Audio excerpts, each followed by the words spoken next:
My name's Tony Esmond, creator of Atomic Hercules and related filth, and you're listening to 11 O'Clock Comics.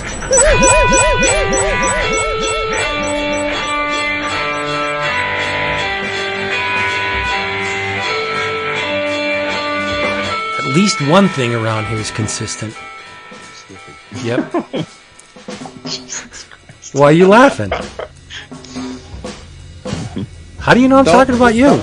Don't pick on him too much, because let's make sure he sticks around for more than a couple of weeks this time. Yeah, he'll take his ball and go home. Sorry, I was a walkabout. Yeah. Walkabout. Down there with Gateway in the Outback. Keep it on brand. Why not? Oh my goodness. What are we keeping on brand? Well, we're keeping this on brand because it's 11 O'Clock Comics, episode 862. Man. What do you know? That's getting up there. We say that every time, though. We got to flip the script. I am Vince B. You are Vince B. Even after 862 weeks, I am David A. Price. Prego. Of course, I am Deacon Dust, but you can call me Dustin. You're not Deacon Dust. You're Jason You Wood. wish. Yeah, he does. He really does. I don't. I mean, it didn't end well for him. I don't know about that. Well, Yeah, that's true. you mean Dave Navarro? That's what I'm looking at. I'm like, that's a sexy man. Wait a minute. That looks like Dave Navarro. But you're not Deacon Dust. You're Jason Wood, everybody. And I hear another voice in the mix. Jason, who is it? Wait, I'm doing the intro? You always do. Surprise! No, Dap. It's the person that arranges the interview that does the intro. No, that's never been the case. Well, Wait a minute. Time out. Time out. On no planet does the person that arranges the interview not do the intro, because the presumption is that person's going to do the intro because you set everything up. No, the presumption is the person who always does the intros does the intros. As the man is standing here in the corner holding his Johnson, like waiting to be introduced. I really don't think he needs all that much of an introduction at this point. It shouldn't be hard for any of us to do the introduction, because as I think I probably introduced him the last time he was on the show. Yeah. When I think of our guest, I think of him first and foremost. The thing that pops in my mind is that he is the first professional comics creator that I remember acknowledging that they knew of our podcast way back in the first or second New York Comic Con. And I thought, oh, wow, that's crazy. Like, actual creators listen to our nonsensical talk. And that was, 15 years ago. But yes, since then, this gentleman has been very busy. And he has come back on the show. He's a returning guest. He's come back on the show to regale us with his very successful foray into the world of creator-owned comics after spending a good chunk of years kicking all kinds of ass, drawing just about every iconic Marvel character that you could imagine. He also is a charming man about town, if you've ever met him, and a good-looking guy to boot. It's our good buddy and longtime creative powerhouse, Mr. Ryan Stegman. Hello, thank you guys for having me. And that is weird that I was the first one to bring it up to you, because I feel like I was talking to my other comic creator friends about the show. So that I was just the first one to say it. Yeah, man. That was back like Magician Apprentice days. Like, that was the OG days. Oh, okay. So it didn't I wasn't really a professional. You weren't Ryan Stegman. I I think. was just a guy that was trying to make it.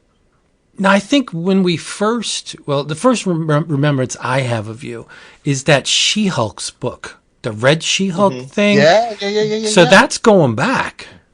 Well, that was 2011, yeah. So that was the Red She-Hulk backup stories that I did in Incredible Hulk were the thing. Those were my first foray into the actual Marvel universe. And then maybe that was after I did Incredible Hercules. So I was going to say, but I mean, yeah, I have right around then. I have a frame page of your Incredible Hercules. Ding. And ding. And that was 2009. So. Okay, so then I got the other stuff after that. Yeah, there you go. Yeah. And as usual, this here thing is sponsored by cheapgraphicnovels.com. It's right in the name. cheapgraphicnovels.com. If you want collected editions, trade paperbacks, manga, only one place to go. The prices are ridiculous. I'm going to mention this again in case you guys haven't ordered it, but the Romnibus is now on pre-order. Mm-hmm. That's right. $125 list price, which I think is still a bargain for all the great comics you're getting, but you're not going to pay $125. You are going to pay $74.99. That's 40% off, a savings of $50. It's crazy. Insane. Just get it. I was talking to Max maybe 2 weeks ago, and I said, how's your stock on that Venom stuff? Because I really want to get those. I'm not blowing smoke up your ass, Stegman. I said, I got to get those things. And King in Black, I said, you have a lot of those? He goes, I don't have a lot of them. I got a decent number of them. He goes, if you want them, I'll put them aside for you. So I'm like, yes. So I'll be having the King in Black and the Venom thingamajig coming to my house very soon. So those things weigh a ton. Yeah, and they're great looking too. So yes, if you would like to get those cheaply, and the other books I mentioned, talked about, whatever, go to cheapgraphicnovels.com because they are the best. And once you place your order, here's what you're going to do. You are going to get an email confirmation acknowledging said order, and you are going to reply to that email saying, 11 o'clock comics sent me. Well, you know what you're going to get in return? You're going to get another email that's saying, all right, buddy, your next order, the shipping is on us. Free shipping. Where else are you going to get that? Only at cheapgraphicnovels.com. Facts. Yep. Hashtag porcupine. There you go. Excellent. Yeah. Well, I guess it's the time to do what we do, and I'm going to let y'all down again because I'm drinking strawberry-flavored water. Respect. Wow. Yeah. Would it help if I was drinking it out of a shoe or a slipper or Depends something? on the shoe. Depends on whose shoe it belongs to. I'm drinking out of a crock. There we go. Well, then that's a mess. I mean, how do you, you're not going to get any out of it. That's the point. You're just a mess. My goodness. You're a mess. You're all a mess. What are you drinking, Jason? Well, I'm classing up the joint. I'm drinking some Fruit Punch G0. Yeah. Got to replenish those electrolytes, yo. It's in a little plastic cup with a shaped like a grape with a face on it. Nah, dude. Got to go to get at Sam's Club. Get them big old pallets of it. What are you drinking, Ryan? I am drinking Casamigos tequila. Oh shit! Okay. Wow. My neighbor, that is her favorite. That's like the only tequila she'll drink. Like when I've seen people show up at her place, at her house at Christmas when our neighbors invited us over, and like pretty much everybody that's what they gave her because that's like, I mean, she's not an alcoholic, but that is her tequila of choice. I really like it. My favorite is Clase Azul, but that's way more expensive. So this is like a nice alternative. Nice, smooth reposado. I like it.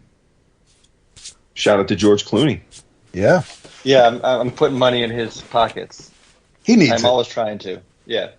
Yeah, I mean, gotta help. Gotta be charitable, It's another handsome Especially dude. with the strike. But yeah, it's true.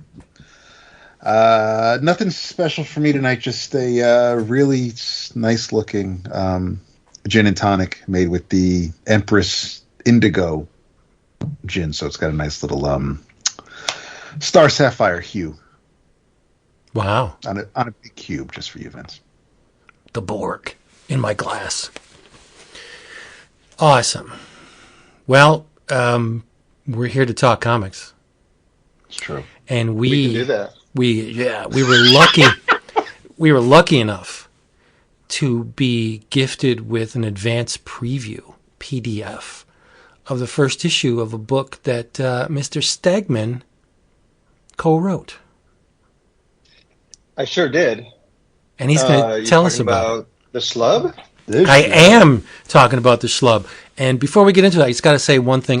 You know me. I don't like things typical, standard, everyday, by the numbers stuff. And I got to say, not only was the Schlub the farthest thing I expected from you, but Vanish was the same way. Like the books did not play to expectations. As soon as because as readers, we always try and figure out exactly what's going on, and I know where this is going.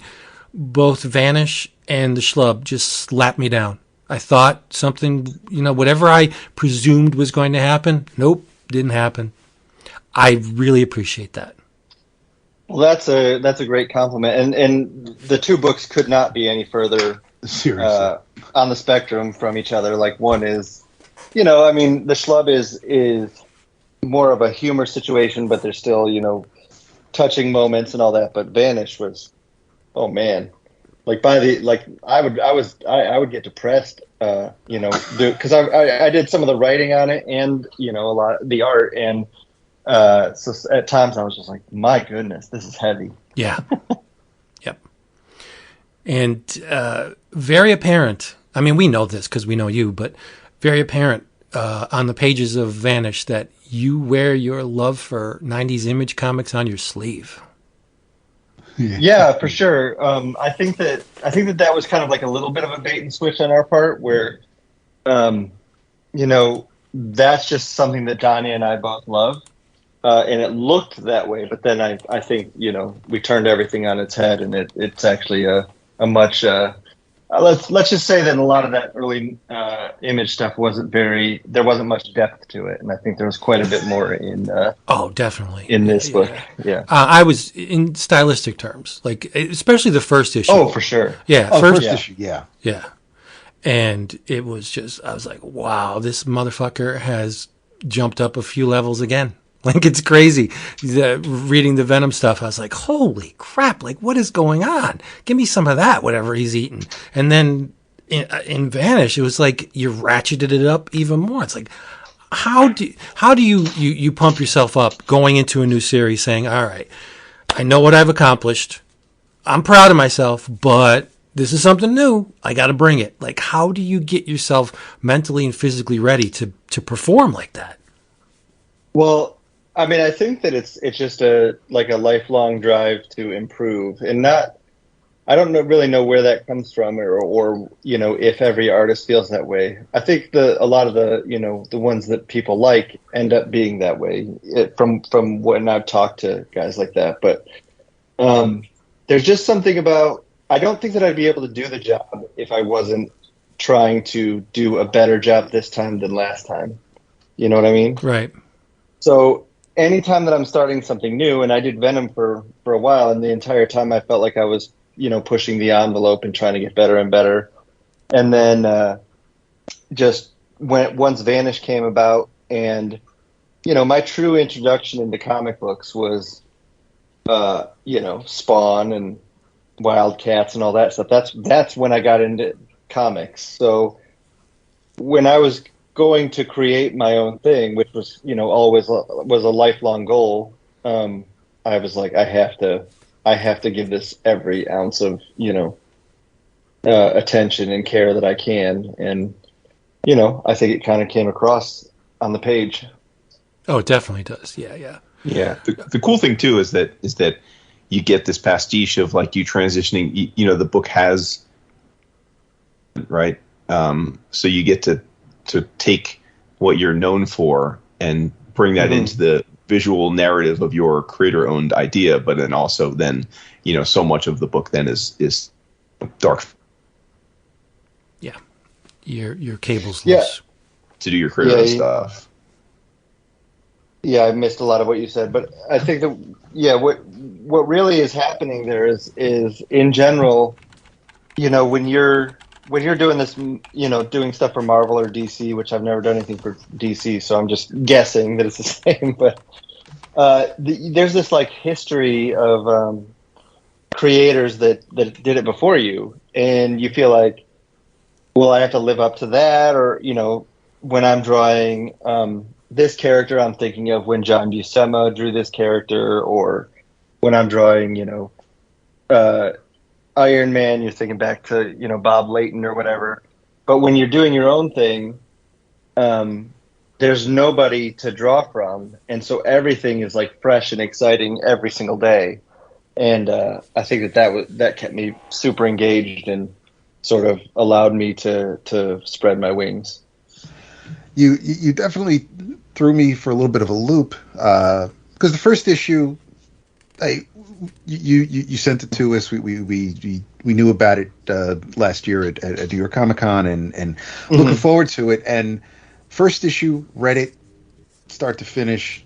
I was like, this looks great. I dig the concept because you're not sure where loyalties are or who you should align yourself with just yet, because as you're being introduced to all the characters. And then you come in with the second issue, and we're right there on September 11th, 2001. And I was just like, I don't know where we're going. And as soon because I'm like, I see the towers, and then it was a Tuesday, and I'm like, because my birthday's September 9th, and that year my birthday was a Sunday, so of course that Tuesday I was getting ready for work when it happened. But I'm like, son of a bitch, I know what's happening here, and then I had to keep reading the next few pages because I'm like, is this kind of like an alternate universe where they prevented this from happening, or how are we going to see this play out? And just what you guys are doing with the idea and the school, because I mean the uniforms are neat with the cloaks and the little raven pins, and I dig the aesthetic, and of course coming off of the Doctor Strange movies where you have the whole school with everybody trying to learn magic or whatnot. And I'm like, okay, I'm digging all of this, but the second issue kind of just really knocked me on my ass in a good way, and it just you didn't let up for the next handful of issues. It was just like, I mean, you're introducing the characters as they're a little older from when they were at the school. We're getting the backstory in drips and drabs, but it's just it's been nuts. It's an insane visually. It's insane, but the layers you guys have going on with the story you're telling, you could not. There's nobody should be able to take this at face value. Whatever you may think you guys are doing with it, I was completely flipped around. Yeah, I would agree. I mean, so what you're talking about is the September 11th thing. To address that first, that was when Donnie sent me the script for issue 2. I definitely was like, can we do that? Like, it almost feels like it was going to be illegal or something. Which was, but once we talked about it, it was like, of course we can do that. We can do whatever we want. And I didn't feel like it was disrespectful. It kind of just showed what the characters were. And then, I think I would say, so the first issue, some of the reviews came back that it was a little bit info dumpy. There were info dump parts, but my feeling on that is, it was the first issue setting up this whole universe. Yep. But then, I think that from that point on, it was just, it was a straight shot to the end where it was just all, it was all balls to the wall, which is what Donnie and I do to begin with, and just the amount of like murder and death and all the sadness and terrible things that happen to everybody. It's kind of, when I look back at it, I'm like, wow, that was really a journey that we all went on together. I'm surprised. The book is, it there's just no other way to say it. It was a hit. Like the sales dictate and the amount of response say that it was an actual hit. And then I think about it, and I'm like, what did we put these people through, though? We really. By the end, it was very bleak. Yeah, it's a dark book, but if you can't pick up on that with the first issue, like, you're just not paying attention. Right. The first issue is very brutal. Too. Yeah. Yeah. Right. Just to get back to the second issue, I think, yes, it cut to the bone because it's a shared experience that everybody in this country is, unfortunately, very well experienced, like people of age, right? And I just thought that is a really effective way to show the lack of concern of these people. Like if they had the ability to help out, they're just like, no, like Oren's like, no. We're not here to save them. That that's on them. And it's like, oh my God, like these guys are they're so raw. And imagine having that kind of power and intelligence and just deciding not to do anything with it. Like speaks volumes about who these people were. I mean, I think they almost viewed us, as though we're the actual, non-magic people, but they viewed us as, animals essentially, like in a zoo. Right. So they were just like, no, you got it. You have to understand these people, this is what happens. Yeah. What were the returns like on that issue? Like was the response divided? Did it lean toward praise? Like how did people react to that? Because I mean, we exist in a vacuum, at least on this side of the creative equation. What were the comments like? The comments throughout in general were very positive. I don't think that there was really any point that I don't even feel like that particular moment didn't seem to offend anybody, which would have not been our intention to begin with. But there was no sort of negativity about it. It was really just they seemed to get it. Like that was an effective way, and that's a very Donnie way of sort of putting you into a place with the book. Like it's one of the most succinct ways you could possibly say, like, look at these guys and what and how bad they are. Yeah, exactly. Yeah. So on the same subject, do you keep an eye on creative critical response to your work, or you just like don't pay it any mind? I do. I definitely do, because I'm I'm insecure. More than anything, I need the reinforcement, like the sort of positive reinforcement that what I'm doing matters. So yeah, I definitely look that stuff up. If it started to become overwhelmingly negative, I think I would stay away from it. But most of the reviews and the things that are said are generally positive. And then especially the funny thing is the writers get so much flack in comics that it's almost like I get praise, pretty much universal praise on these reviews, and then I just watch as they burn down the writer, but I still feel good about the review, because I'm like, well, at least they like what I did. So yeah, I probably pay too much attention to it, but I don't. It kind of is really just sort of an ego stroke. Yeah. Well, the tables are going to be turned on the Schlub. Yeah, for sure. We'll see, like whatever. The truth is, though, I'm having such a good time making the Schlub. I don't even know if I will feel the same about reviews of that, because like I would make this book for free. I could be, for all I know. Like in the end, who knows? But I've paid Tyrell, the artist, out of pocket, and if I lost all that money, it would still be money well spent. Like the truth is, like it's just been so fun to engage in this process. That's great. Yeah, like I said, I could not have predicted that this is a book that the guy that co-wrote Venom or Vanish and all that Marvel work, like I just could never land on this, and that's a very good thing, because as I'm reading, I'm like, holy shit, this is as far away from mainstream as you can possibly get. The language is foul. There's a lot of violence in it. It looks fantastic. I think Tyrell did a great job.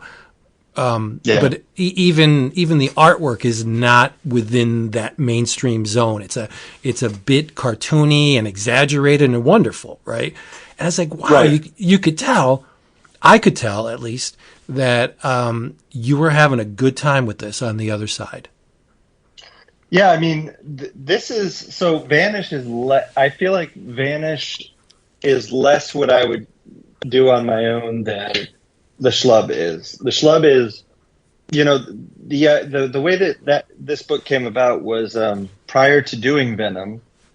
I had done Venom Inc. at Marvel, and I was just kind of like, my contract was getting towards the end, and they were asking me to re-up, and I was kind of like, you know what, I'm going to take a break here, and I want to start writing more, and so I approached Image and I pitched them the Schlub. This is over 6 years ago or so, and I had the concept. I wrote the treatment, I designed some of the stuff, and I submitted it, and they approved it. And so I started working on it. And then, Devin Lewis, my editor on Venom, called me, and he's like, "Hey, would you do Venom, a new Venom series with Donny Cates?" And I was just kind of like, I don't know. I don't think so. And not thinking much of it. And he's like, well, let me have him call you. Because, I didn't know. I mean, I'd met Donnie, and I kind of thought he was, he's kind of an interesting character in person, but I hadn't read much of his stuff yet. And so I was like, all right, go for it, but it's not going to help. I've already started this thing. And Donnie called me and started talking about dragons and swords, and I was like, okay, never mind. I'm going to do this thing. But then I just had the Schlub sitting there. And I still really enjoyed what I had come up with. I'd written a whole outline of the first issue, and a lot of that changed once I brought Kenny on board with me. But I knew that there was something there, and so at one point I was just like, I want this book to happen, and I don't know when I will ever be able to do it now. So that's when we brought in Tyrell. So it's, from the this is apparently the Schlub is what I would want to do if I was doing something completely by myself. So that's kind of where it came from. Interesting. Yeah. Not to get away from the Schlub, but did Donnie know going in that it would snowball into King in Black, or was that not even conceived at the outset of the Venom series? Oh, no, he knew everything. It was insane. Yeah. I mean, I don't think he knew how it would play out, but he had Null. He had a plan. When he talked to me on the phone, I mean, this conversation went on for hours, and he definitely said, and then Absolute Carnage happens, and then King in Black is going to be the end, and all this stuff. And I was like, what happens in Absolute Carnage? He's like, I don't know, but it's a sick title. He's not wrong. And then, I'm like, well, you're right. Yeah, sure. Great. And then same thing with King in Black. I was like, well, what's going to happen there? He's like, well, Eddie wins over Null, and we got to get to, how that works out. It was kind of a fun, because it was the most involved that anybody ever let me be in the process of the creation of a book. Normally it's, the writer speaks to the editor all the time, but Donnie would call me with all this stuff. And so I got to see how loose the process can be, in the sense that, you can leave it so that you can be creative throughout the entire thing. And, like in my mind, it was all just like, well, the writer figures everything out, and then they just tell everybody what's going to happen, and everybody just says, okay, But really, it was more like this whole process of everybody discussing it and working back and forth, and it was really cool. Yeah, well, I haven't in read... South Audio. Can you hear me? You sound good. Yes. Yeah. Okay. All right. Because I've been waiting with bated breath to see if I could. I don't want to crack up again. No, you sound wonderful. Let me just get one thing in before you take over. Mm-hmm. I've been distancing myself from the Marvel Universe, but there's something about it was your work in particular, especially the cover you did for the what is it called, Carnage Reigns. Yeah, the Carnage Range. Yeah, I was like, yeah. I was holy shit. What is? And then I went back and I reread all the Venom stuff I read, and then I plowed through Absolute Carnage and King in Black, and I'm like, holy crap, this touches every corner of the Marvel Universe. It's insane. And of course, I read Silver Surfer Black when that was coming out too.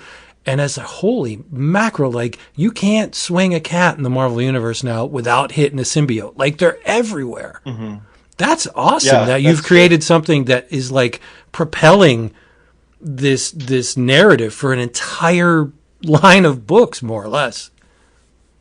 Yeah, no, I'm super proud about that. Like, people every once in a while will ask me, like, do you get mad? Like, since you have this run on Venom, do you get mad at the creators that come after, or stuff like that? And it's like, no, yeah, no. To me, I'm like just so amazed that it became this huge thing, and I feel like just proud. And of course, everybody's going to come in and break everything apart. That's their job, So, I've always been super proud of how much impact it really had, and that also speaks to the power of the run, because if nobody picks up on those things, then it really just kind of goes away. But this one hasn't seemed to go away, and and I'll say this: somebody's going to bring Null back at some point. They got to. Why haven't they done it yet? Come on, guys. Yeah, maybe a little too soon, I think. Yeah, but I'm will. Saying, the person that does it, they're going to be very smart when they do it. I guess that you're right, though. They do have to wait till the right moment, but come on, guys. Do you know something? Stegman, do you know something that's in the works? Because it sounds like you know something. A little bit. I don't look. Truthfully, I don't know anything. All right. Wink, wink. But I'm surprised that I haven't heard anything, or that something isn't happening, because I think that it should. I think it might. You might be right. It might be too soon, but I want to see somebody else drawing that character, and I want to see some stories with that character. So maybe I'll have to be the one that does it. I don't know. Oh, snap. Fingers crossed. Let's hope. Right? Yeah. All right. Hypothetical situation, right? There are the next bunch of Marvel movies that come out. I'm not saying it's going to happen, but wouldn't it be cool if these little symbiote-like things start popping up in it, leading to MCU King in Black? Like, that would be nuts and incredible. So you're sitting in the theater and you're looking at your stuff on the screen. Do you take the Mike Wazowski route and say, that's my stuff on the screen? Or to be like, motherfucker, I should have held out for more money. Like, little column edit, maybe. Well, I mean, I think you're always going to be like, oh, well, I probably should have gotten paid more for that. But the truth is, I know exactly the contracts that I signed. I would, my ultimate goal with anything that I create is the creator-owned route, and I'll be happy to make money off of stuff like that. But I go into it with my eyes wide open. I don't feel good for you, man. Jilted really on that stuff. I love to hear you say that, because I mean, again, and of course we're all for. I mean, we're very much in we want to see creators make all the monies, but hell yeah. I do feel like sometimes, like, just because fans because fans are fans and they maybe don't understand the industry much, like sometimes like you see these kind of like takes all the time, like, oh, they weren't even, so and so wasn't even given credit in the film, and it's like, well, we don't know. Like, honestly, we don't know. Like, as fans, like, we don't know. Did they get paid? Didn't they get paid? What are their deals? We just don't know. But I love that that you take the approach of, hey, man, I knew the deal. I was working there, creating stuff. But ultimately, because you knew you were working there, right, and that, like, they own the stuff, it's still got to be neat that it's going to live on. Yeah, like especially like Null, right? Like, to your point, I mean, Null, I think you can already say, is one of those characters that Marvel will use forever, right? Like, it's a big bad. Right. Like Null will be in there along, with like your Doctor Dooms and your Thanoses. Like, there will be stories featuring Null for time immemorial, right? And like, that's cool. Like, that's as a work for hire person, like, that's probably like the penultimate, right? Where it's like, okay, cool. Like, I've created a character that's going to persist, and that's neat. Like, that's exactly right. Like, I want to see more with the character. I'm not, I would never be offended even if they put him in a movie and the movie sucks, that's fine. He still existed for that period of time. And, I just think that stuff's fun. It's especially fun, having kids, and just being able to be like, hey, I made that thing, Yeah. Like he's a super good card in Marvel Snap, by the way. He's a very good card. So. Jesus Christ. Even if the movie, I've heard that. Yeah. Even if any of the movies or the characters that are portrayed, how they're presented in the movie isn't met with accolades, or even as the creator, you may not be a fan of, that doesn't negate the work you did in the comics. Those stories absolutely. are still great. So it's like with any, you adapt it into any sort of medium. You're not sure. Like, I did see reluctantly the second Venom movie, and I do enjoy Woody Harrelson, but do I particularly see him as Cletus Kasady? Not necessarily. He brought an interesting take, but still, it's one of those things where if I'm in the mood to ever read a Carnage story, there are quite a few that I can go back and actually read and enjoy the character as presented there. Exactly. I mean, I think about that all the time. Like, well, there's stories that you did like, and those still exist. Yep. Yeah. Well, I mean, the last time go ahead, Vince. Sorry, no, it's just more the Carnage, Venom stuff, and the Null stuff that has been going on made me more interested in Marvel than I've been in like at least a decade. Because when I brought it to the table, Jason's like, "What the hell are you reading?" I'm like, "Dude, this stuff is great. It's incredible." And I remember when the previews came out, every book was a tie-in to the Absolute Carnage. I was like, "Oh boy, this is insane." But when you read it, like the bulk of it is really, really good. So yeah, I think that the truth is what really happened there was Venom. I don't not to disparage anybody that worked on it before, but I think that everybody was kind of grasping at what's the real angle here, and Donnie found the button and he pressed it, and now Venom Forever, I think, will be a very usable. There's a template now. It's kind of like when Frank Miller did Daredevil. It's not like there was great Daredevil stuff before, but there was definitely confusion on which direction to take it. And now it's just like you just read Frank Miller's and you can build it from that. Yeah, for sure. So you alluded a bit to like how Donnie called you, talked you into doing Venom, and I know that the only time we ever had Donnie on the show was when you guys were doing Venom and you both came on together. But obviously that you worked together on that, and it's like, to whatever extent your relationship with other writers before that, this certainly from our vantage seemed different, right? Because not only did it have this great success and go on forever, but it seemed like you guys formed a much stronger collaborative friendship and appreciation than is typical, and that led to KLC Press and obviously Vanish. So like what do you think it is about the like, how did you get there? Was it just because, like you alluded to just now, where Donnie was so collaborative with you from jump and you had never really experienced that before and you really enjoyed it? Or, was it more that you just built a personal friendship, or is it, the combination of those two things? Because obviously, like you said, you worked at Marvel, one of the, exclusive and well regarded, and could have re-upped, but you finally made the leap into creator owned. And I know lots of your, buddies were like, dude, you should do creator owned for a long time. And you finally took the leap with Donnie. Right. So like, what was it like about Donnie that made it feel right to you?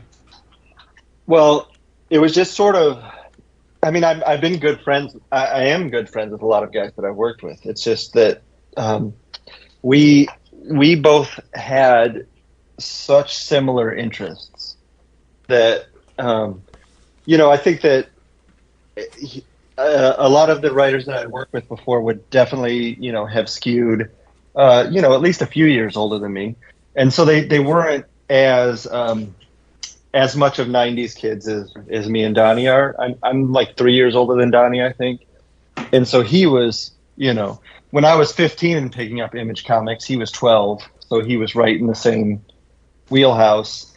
And so we just right away, we we can speak the same comic book language. Mm-hmm. There's a shorthand between you two, yeah. Yeah, absolutely. So like right away, it's like, oh, remember when this happened in Spawn, and whereas you talk to other writers who were a little bit older, and they're like talking to you about John Byrne's X-Men, which I've gone back and read since then, but it's not like the thing that built me, as a kid. So I think that was part of it, and then the fact that he was so collaborative, maybe it's it could be just because he was a little bit newer. He didn't know that he didn't have to be as collaborative with me, but he was great to talk to, and we hit it off, and he would call me all the time, and we would just talk through things, and it was just right from the get-go. I knew that it was gonna work out. It's kind of crazy to be approached with a story that was so powerful that you're like, oh, I have to do this thing, because I've done a lot of comic books in my life now, and it's not like they're all the same or anything, but most of the time when you get pitched a story, you're like, wow, that sounds really fun to draw. I can't wait to get to work on that. But this one is like, this one's a little bit different. This one has just sort of an energy to it that I hadn't really experienced before. You've always seemed very excited about like your upcoming projects, though. Like, yes, because we've seen you at cons obviously for most of your career, and like I can still remember the moments where you like call me over, like, "Hey, man, I'm drawing the Avengers soon," but like you were like hyped for it, like, "Hey, I'm about to be doing this Wolverine book," and I'm like, "Oh man!" Like you always are like you were always hyped about it before. Like like it always did seem like it wasn't just like punching a check for you. Like whatever the project was, you were like seeing it for what you were like. Oh man, this is gonna be. I'm gonna make my mark on this. Like this is my jam. And it came through on the page too. Yeah, for sure, absolutely. Yeah. Well, I think that's a little bit of a personal superpower. I mean, I think it's an optimism that serves me well, which is to say like if I wasn't as excited about it as I get, then I'd probably have those moments where I don't really want, I start crapping out pages or whatever. But the truth is, what I've found is that even if I do a bad project, which I will say I haven't done very many things that I would consider actually bad, but I don't know until the day I finish them, I'm like, God, that one freaking sucked, But all the way through, my brain is telling me, this is great. This is a great book. People are going to love this. And then as soon as it's over, it's like, never mind. That was terrible. I can't believe I sat through that whole thing. It's the same as when for anybody that watches sports, Ndamukong Suh was a Detroit Lion. Jason, right? Of course. And he, everybody in the league hated him. Every other fan base called him dirty and all this, he was trash and whatever. And he was a horrible human being. Well, I was always like, no, he's a good dude. You're wrong. He never does anything to actually try to hurt people. And then he signed with the Dolphins. And that day, as soon as he signed with the Dolphins, I was like, that guy is dirty as hell. Of course. And that's kind of the way that I feel about the projects that I do. I'm always super, and I think that it ends up, being an asset because I will pour my heart into anything that I work on. And then, only admit it later. Mm-hmm. I was going back, knowing you were coming on, I was going back and sort of catching up on the PR cycle that led up to Vanish, right? Because you guys, did a nice job, I think, promoting the book, and there was definitely a lot of excitement and hype for you guys to make the jump back into creator owned, and Donnie's return, and I guess your sort of official foray back into it. But I know it was at least you guys were planning the 8 issues from the start. At least the initial run was going to be 8 issues, and kind of stuck to structure. But I'm wondering, how did it feel for you having to, take on all of the things that you didn't have to do at Marvel, right? From, like you said, learning, not just how to script, but learning how to edit and market and format the books, right? And establish a budget. Did that come pretty easily for you? Did you feel like you had a kind of a natural inclination of that because you already knew the way it worked from buddies who had been doing it, or was there a big learning curve for you? Because we had And we had Kelly Thompson on a few weeks ago, and she just kind of jumped into the creator-owned Image, and she was very open about how it just was a humongous learning curve for her. It felt overwhelming at times, and I'm just curious if you experienced any of that. If it's gotten better as you've now a year or two into it. No, I would say that there was no learning curve. I was very aware of what was going to happen. I just hated it anyway. I did not enjoy and don't enjoy I don't want to be a businessman. I want to draw pictures in my office and write stories. And what I was caught off guard by how much I immediately hated doing anything like that, because I just love drawing. So all of a sudden there was a barrier where I had to handle other things. And that was pretty frustrating. And it gave me an all new appreciation for editors, because I was just like, oh, I didn't realize that I was being shielded, from all this crap. You almost you take them for granted, because they don't, the problems don't come up. So you're just like, well, what are they doing all day? They're just, their job is easy. But now I have the amount of stuff that is put on, especially a Marvel editor, they're definitely over extended, and they're forced to do things that aren't just editing. And yeah, I had to have a phone call every week. I had to, make sure that when we had other people working on stuff, that I had to make sure that stuff was getting done on time. I had to make sure people were getting paid. All the things that basically the things that I got into comics or into drawing comics to avoid, suddenly cropped up and were pretty frustrating, to be honest. I think I by the end, I got it down, and I got my wife to help me, and she would kind of, she's on the Schlub and stuff like that. She handles payroll and all that stuff. Nice. But I definitely found that I was not interested in doing that at all. It also gave me a new appreciation for Todd McFarlane, who, great comic book artist, and then entrepreneur, who seems to really enjoy that aspect. And really lean into it, because I don't see myself being interested. My appreciation for people that can multitask and do all that stuff is just at a whole new level. Mm-hmm. Yeah, well, I don't think you have the same overblown ego as Todd McFarlane. Yeah. Are you going to besmirch the Todd? No, I'm not. I love Todd, but he's very Todd-centric, let's just say. Oh, sure.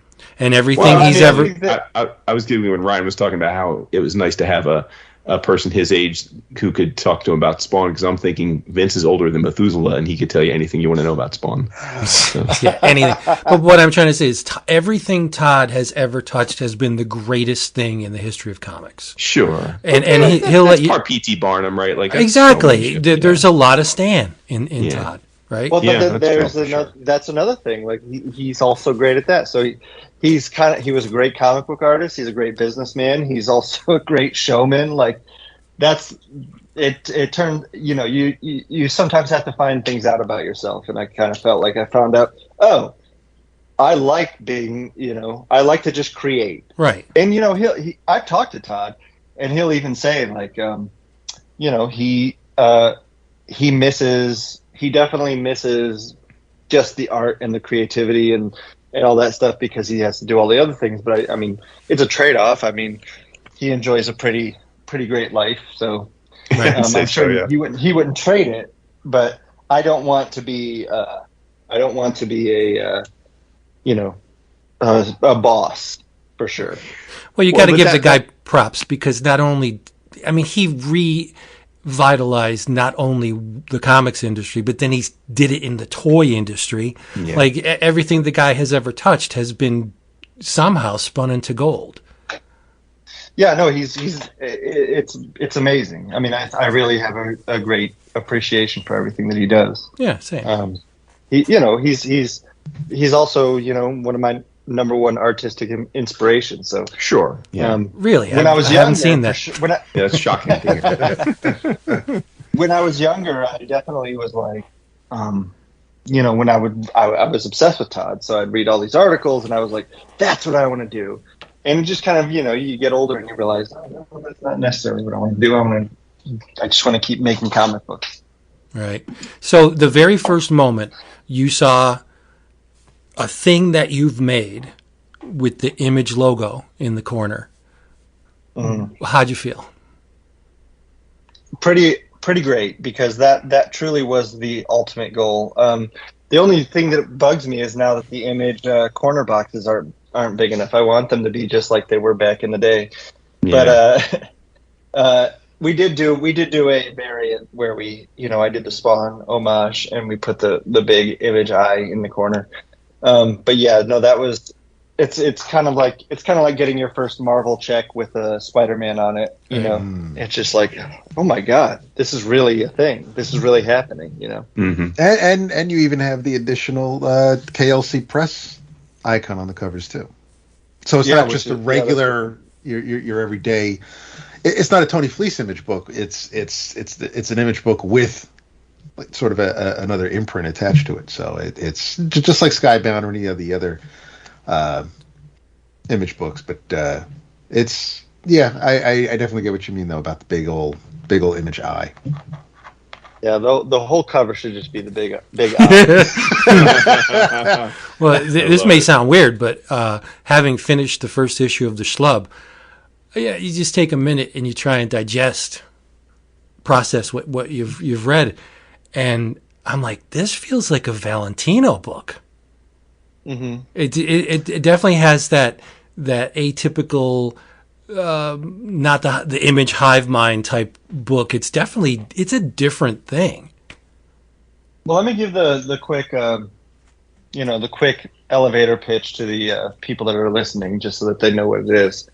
So the Schlub, which FOCs on July 31st, so be ready, is sort of it's a body switch story about the worst guy in the world if he switched bodies with Superman, the Superman of that world. And so it's kind of like your Michael Scott or Kenny Powers, guy who can't help themselves, becomes the most powerful being in the universe, and the sort of consequences thereof. And I think that's probably the Jim Valentino-ness of that, is that he always was combining superheroes with sort of a very stark reality. Right. And I think that's kind of what we did. As I was reading it, I was thinking, man, if this gets optioned into something in film or television, I like, you got to get Paul Giamatti to play him, because I was just like picturing. Oh, that's good. That's great. That is fantastic. I always wondered, because we've talked about that. Like, who would play? I've thought Patton Oswalt before. Oh yeah, that'd be good Paul too. Paul Giamatti is the quintessential Schlub. Nice. I would think. Yeah, like that's a good call. Yeah, that's give him the big fake veneer teeth. Totally. I mean, he'd have to put the weight back on because he's been slimming down for billions, but he could definitely pull this off. Are you going to tell the tale how Roger managed to get a woman like Sarah to marry him? Well, Roger wasn't always a Schlub. Okay. I think Schlub, a Schlub type personality / body type, all that's earned through years of neglect. At some point, he was probably, not a Schlub. He just became a Schlub because he let things go. But she's so understanding and patient with the guy, and it's like, why? She's a complete package. It was just amazing. Well, if I can say, Alicia can fall in love with Ben, right? Yeah. I think that she knew a different. I think that he slowly backslid into becoming the person that he is now. I think that when she married him, he was a completely different person, and Right, he like stopped trying. Yeah. the years beat him down, and he became a dentist, which is what all bad people are, and started coasting, and now here he is. So you, I mean, like as you mentioned, you got Tyrell drawing the book. Now, I know him like through the OA world, known him for a long time in that regard. But how did you guys become? I assume you were already friends. Like, how long have you known him? And like, did you have a personal friendship with him before this, or did you seek him out based on what you know of his work? No, so he was friends with Daniel Warren Johnson, who I'm sure you guys are familiar with, and we're on in a Skype group, which is, if any millennial listening out there right now is screaming that we still use Skype, but we draw all day and we talk on Skype. So Tyrell sort of started coming in, and because Daniel added him, he was friends with him. And he would post his artwork in there, and I was like, this is really cool, And Kenny's in that group too. So Kenny, who is the co-writer of the Schlub. And so when I finally was like, I want to make this book happen, I just had to look no further, because he was the perfect artist for it. And so since we talk every day, thought, hell, this'll be fun. And I was right. It is fun. Great. I mean, I haven't seen really much of his sequentials over the years, but I own a few commissions of his, and I've seen a lot of his commission work. So I was really, you never know. Like, I saw the name and I thought, oh, that's it. Like I've many times I've seen known an artist through their commission or like the con circuit, but I hadn't seen their sequentials. And I'll be honest, sometimes you're like, oh, like this is why they do commissions, and to his credit, like he's, like Vince said, he's vibrant and cartoony, and there's a clear narrative, and what's happening is crystal clear. And like, I just think he's far more accomplished as a sequential storyteller than I not that I wouldn't have expected, but I was like, oh yeah, he's ready for this. Like, he's up to the task. So for sure. Yeah, definitely. No, I had seen all of his stuff on Beef Bros that he did with Aubrey Sitterson, and then he did some alien fan fiction or something like that, and I started to see him sort of expanding into more like a darker tone, and I was like, oh, this guy can do anything. So it was from there, it was just like, oh, this, he needs a break, just so that people can see his work. And he was right there, and I saw that he was finishing Beef Bros, and I pulled the trigger. How well, I don't want to say hard or difficult, but being an artist yourself, what is it like now having to pay another artist to draw your book? What does that feel like? Oh, that feels good, because of all the projects that I got along the way early on, where I wasn't getting paid. I'm just happy to be able to, sort of provide him the opportunity to have an image book that he deserves, and to be able to actually pay him. So I'm not saying, this is a back end deal. And then, he owns his third of it because of me, him and Kenny own it, 33% each. I won't get into all the details, but he gets more money on the single issues. You even have John Hill's name under the copyright also in the. Yeah. John's got a piece of it. Everybody's it's really like I said, like a fun experience that I want everybody to have, the best feelings about. So in my mind, everybody deserves to be paid. And, Tyrell gets, he's gonna make more on it than Kenny and I are, because I feel like the artist is that important. So you know, we've all seen so many horror stories of artists either being screwed over by writers or writers who don't understand what they're not necessarily established writers, but somebody who's like, oh, I have this story idea. Who's an artist, and can you draw my book for me? And there are so many horror stories with artists not getting what they're owed, or just being paid a decent page rate. But again, you being an artist, I would think there would never be any concern with that, because you're not coming at it from, exactly what you had to do. That was super important to me to make sure that he was compensated in a way that I kind of feel like a lot of Image books, they go 50-50.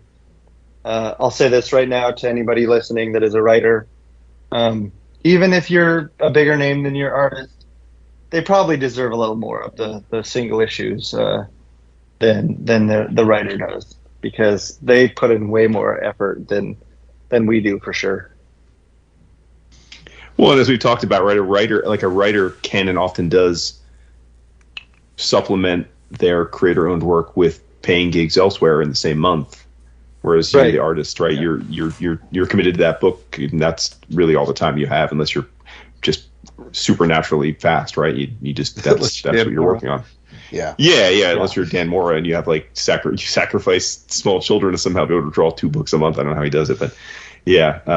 So I remember reading, like, you did an interview with Vanish and had even you mentioned Kenny's name as someone who had an idea for a potential spin-off or follow-on book from the Vanish world. So I guess you two have known him for a while, and I'm familiar with the name. I'm sure he's written stuff I've read, but I can't off the top of my head recall like what he's done in comics that I would remember. But I'm sure he's done something. Like he's written a bunch of stuff, right? Like, I'm assuming. Yeah, he's going hard right now at DC. He's got Superboy. He's got Robin stuff. Yeah, Mm-hmm. he wrote the not Durez. That was Daniel. He did the DC Mech series. Okay. Mm-hmm. But so Kenny is a guy from Michigan, and I've known him since before he was, he had won a Top Cow, writing competition or whatever, and that was really his only claim to fame. But I've known him since, for probably 10 to 12 years now. Okay. As he's been making his way up the ranks, and he's another guy that I talk to every day. So I just, it was an easy choice to add him to the team. Yeah. So what's the co-writing process like? Because obviously, like you said, this is an idea you've had. You had sort of the Bible for it, and you pitched it years ago. So, how was the tactical how do you define co-writing? Do you guys script back and forth? Like, do you take different components of it? What does that mean? Well, I'll be honest. Kenny's doing a lot of the heavy lifting here. So I had the idea, and I had the fully written out outline of stuff, and I had sort of created the entire the whole thing. Yeah. But then what we do is we get on the phone, and Kenny and I will talk about what should happen in the issue, and that usually takes a couple hours or whatever. And we kind of get to the we talk about what scenes we need in there to accomplish the goal, and by the end we have a pretty tight idea of how we're going to approach it, and then Kenny will go in and break it down page by page for Tyrell, and Tyrell works sort of Marvel style, and then so I'll get the page by page, and I will go through that, and I make a bunch of notes, and then Kenny does another pass, and then usually it's all my notes are incorporated and we're good to go. Tyrell takes that, draws it, and then Kenny will write up a script, and I go in and edit the script and add dumb jokes that I think are funny. Nice. So there you go. So it's a lot more talking. Our collaboration is very talkative, and that's kind of how we approach the creation of it. I think that if I wasn't also drawing a million things every day, yeah, I'd like to be more involved, and I'm also writing some other stuff that I can't talk about yet. But I'm extremely overwhelmed with work. So this is what's working best for us right now. Yeah. I want to get back cool. to. I mean, that's the oh, sorry, Vince. Go ahead. Just want to get back to the art again. I think Tyrell's work in this kind of spans the gamut, because the first page, my eyes bugged out more than once. From the first page, we're looking through Mrs. Whitman's mouth, and it's disgusting, right? The tongue, all the spit, he's scraping shit off her teeth, and it's a hell of a way to start an issue. But that Cirrus Worm double page, oh, that is insane. It's crazy. And I was like, wow, like it's not often where you focus or you fixate on one page. I'm like, damn, that's a really good page. But that happened more than once in this issue. So, oh, for sure. Look, yeah. I think that first splash, that spread that you're talking about, yeah, was when I felt like, okay, this thing is real, and also it's going to be good. Where you're kind of wondering all along, and then I saw that, and I was like, I don't have to be as hands-on as I initially was going to be. I'm like, this is all in good hands. We're gonna be fine. I mean, he tackled foreground, background. There's tongue depressors flying all over the place, and I mean, he's not lowballing it. That's for sure. No, he never does. He's definitely Tyrell is he's in the vein of a Jeff Darrow / I mean, I don't even know who. There's definitely some Joe Mad in his stuff, but there's so many influences, and he's also a '90s kid. So, again, he's another guy that has sort of the same vocabulary as me, and it doesn't look like me, but it's super energetic, and his storytelling is impeccable. So yeah, my man's not afraid to drop a super thick line. I love that. No, he is not. Yeah. Yeah. I am afraid. He does it without being afraid. Well, he's very good at it. For sure. Yeah. Ryan, I got to ask, so in Vanish, I'm used to when you're looking at the credits, you're like, sometimes there's like multiple pencilers or whatever, but like I have to think this may be the first time after reading tens of thousands of comics that in Vanish number 6, you are credited with penciling one page, and I mean the page is you're like right in the credits it says story and pencils page 12, and I'm like, and then Netho Diaz is the fill-in penciler for that, and then I'm like, so I'm reading the issue, and then of course I'm like, oh, I got to see what's up at this page 12, and it is a important flashback page, but I got to ask while I have you, like, was this a case of like why did you just draw the one page? Because a lot of that was going to be like you said, there's flashbacks. So I was cutting in my own art from previous pages, and then so I figured I might as well just draw the rest of the things that needed to be in there.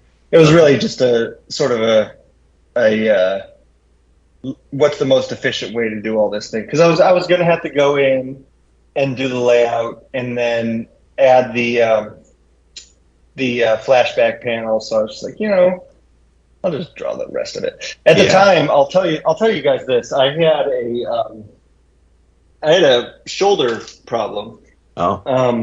Where I don't know really what I did. It's probably just years of abuse from drawing and lifting weights and all that stuff. But I had to go to physical therapy, so I could really only draw for like 2 or 3 hours a day for a little bit there. And so that just happened to be the one page that I could handle in that issue. Nice. Okay, I had to solve that mystery. I think back, it almost feels like cliche to talk about that Kirkman video now because it's been so long. But that was a big deal when he made the video, right, and encouraged everyone to make their mark at Marvel and DC and then go and do their own IP. And certainly we've come a long way since then. But eventually it seems like everyone kind of follows that path. But the one thing I think that's different now than when Kirkman made that video is like a lot of people talked about, they're like, oh, well, you'll own the IP, so then you can, get it turned into a movie or TV or, whatever. And that's certainly still very much a path, right? Like, no doubt about it. But but I think what's changed between those 12, 15 years ago when Kirkman gave his quote unquote manifesto and really pushed for creator owned work is that, especially speaking for people like yourself who've primarily made your living as an artist, is, the OA market has just changed so dramatically, right? Like again, Kelly Thompson a few weeks ago was talking about how she could never have done these image books that she's doing now without Substack and the money that afforded her, right? And like, I think about this, and I'm not trying to break open your bank account, but like, it's no secret that the OA market has done incredibly well and has just sea changed over the last decade, and you've done well for yourself, just justifiably so. So like, I'm wondering if if the ability to make a substantive supplemental income off of selling your originals also makes it easier or more financially doable to do this stuff, right? Like you said, like to pay Tyrell and to kind of self-fund the book, knowing that you're not really going to get a payback for 6 to 12 months, if at all. Like, is the vibrancy of the OA market part of that equation for you, that it gives you that extra comfort? Yeah, I would say so. I mean, I think that, to be honest, the company should pay us more anyway. But they have, their metrics or their way of doing things. So, it's one of those things where you have to measure it and be like, well, I have, I can make this much doing X or, whatever. But it definitely allows me to do it with more freedom, mental freedom, of not worrying about it, for sure. Because, I make a good amount of money doing that, and then I'm able to parlay that into doing this type of stuff. And truthfully, the dream is for an IP that you own to really hit, and then you don't even, you can be like Todd McFarlane and just do everything digital. But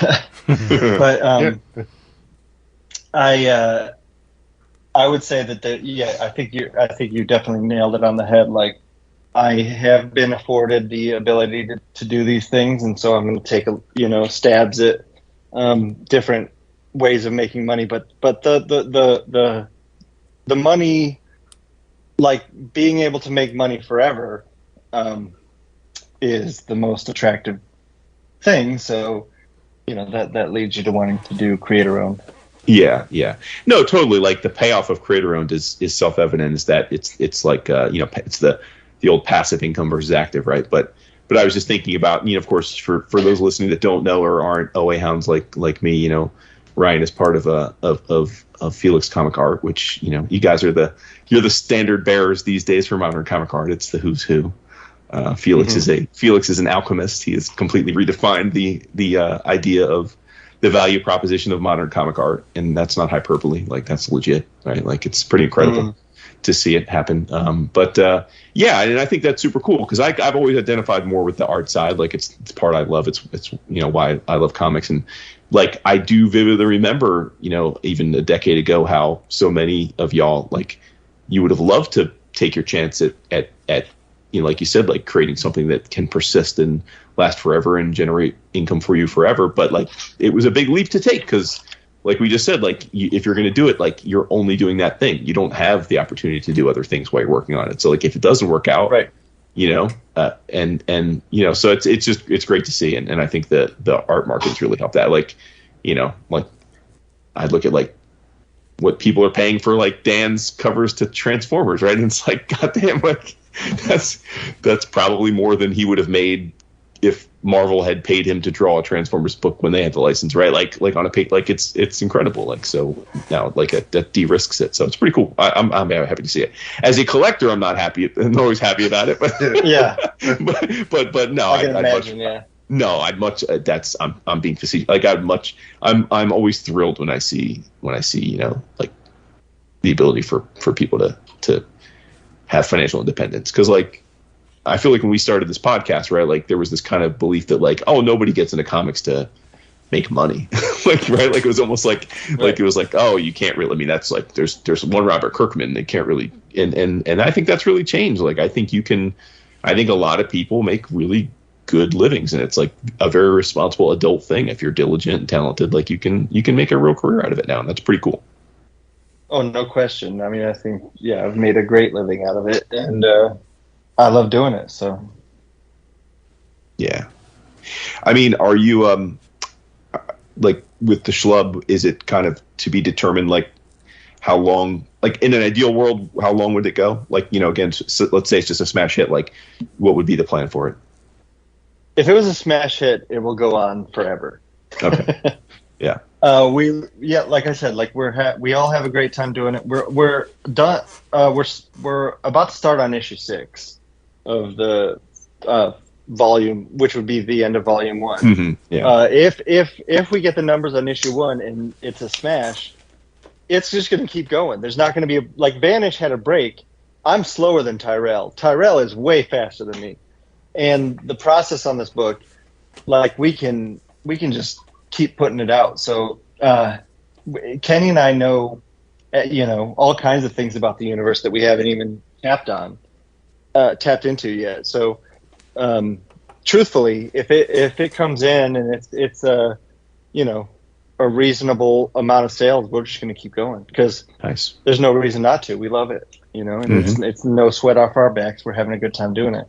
Sweet. Well, that was one of my questions. You teased in the first issue Max Terra, Sirius's homeworld. I'm hoping we go there.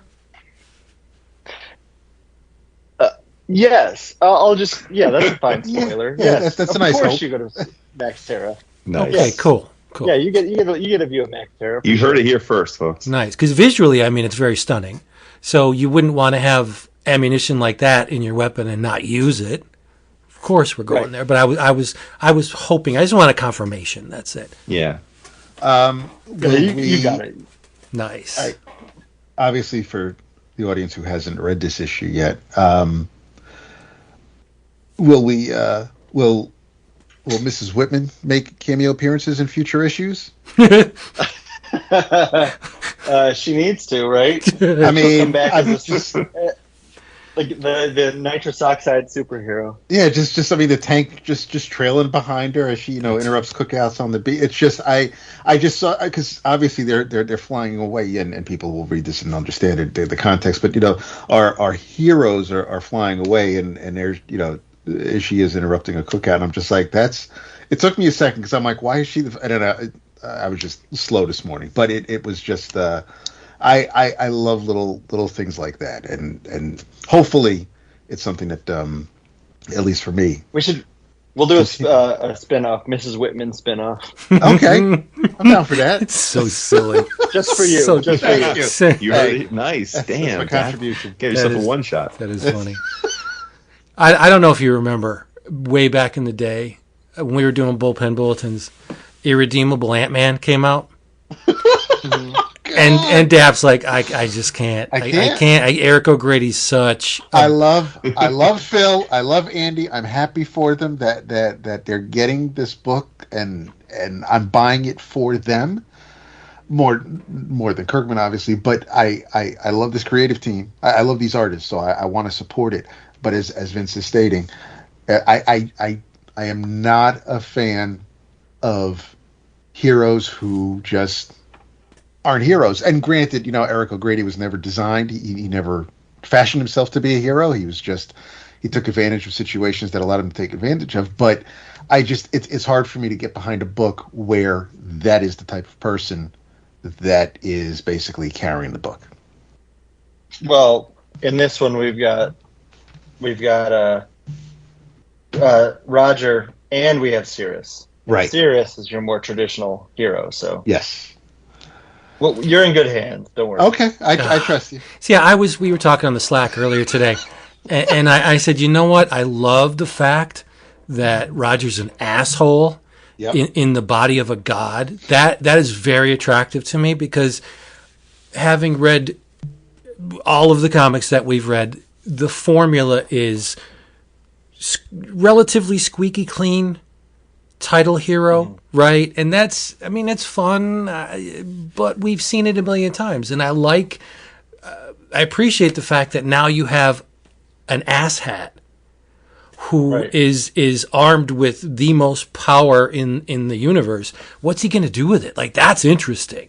Is he gonna help people? Is he gonna destroy his father and brother? Is he gonna force the ex-wife to whatever? Like, that's compelling.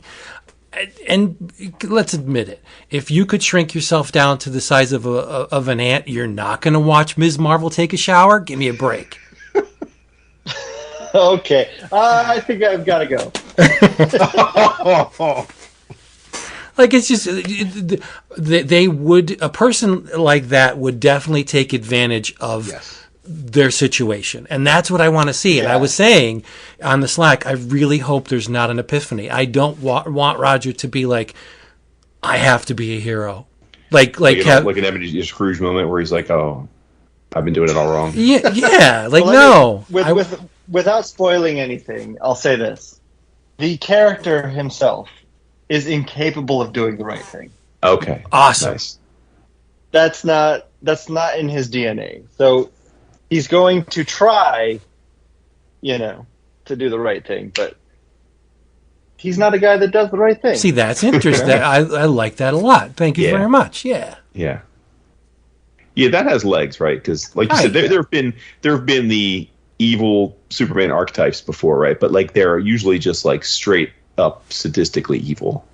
Like they don't like they're just like literally like a mirror image of all the traits. If you like mapped out all the traits that make Superman, it's just let me make a character that's the inverse of all those, and that's not what this is. Which is, just to be clear to people, like he's like he's just like Vincent. He's an asshat. He's just like a jerk off of a guy. Like he's just got like there's not many redeeming qualities about him as a human being, and suddenly he's got the body and powers of Superman. Yeah, it's not that he could walk up a flight of stairs now and not get winded. Like, that's a plus, right? Yep. But he can move a mountain. It's a cool formula. Now, but that does bring up a point I hadn't thought of until like your joke about the Eric O'Grady thing, Vince. But Ryan, will this be R-rated? I mean, because the first issue isn't particularly like, will there be like, because like you could take this to like it's a comedy book, so like how far along that spectrum are you guys planning to take it? Yeah, I mean, there's no holds barred. I think that I don't even know if we're dropping F-bombs, but I assume we are. Because it wouldn't even register in my mind if we were, obviously I work on all of it and know if we do, but I don't really recall a specific time that we do. But sure. I mean, we'll do double page spread. Yeah, there's one in there. Roger's diving for ground when Cirrus and Worm come crashing through. He's what the fuck? Yeah, it's not an all ages book, though. No problem. Yeah, no. No, I know. But I'm saying like, it's clear from the first issue it's not an all ages book. But like, again, you could since it's creator owned, you could take it you can take it as far as you want, right? So I'm just curious if you guys had like a line in mind. Like, is this like a hard R? Is it like language is one thing, but how violence, sexual innuendo, like things like that. Like, I'm just wondering, like, is it more of like an NC-17? Is it more of like a 80s R-rated movie where like there's some titillation and some tee-hee, but like you're not going to go too far? I'm just curious if you guys have kind of mapped that out in your minds.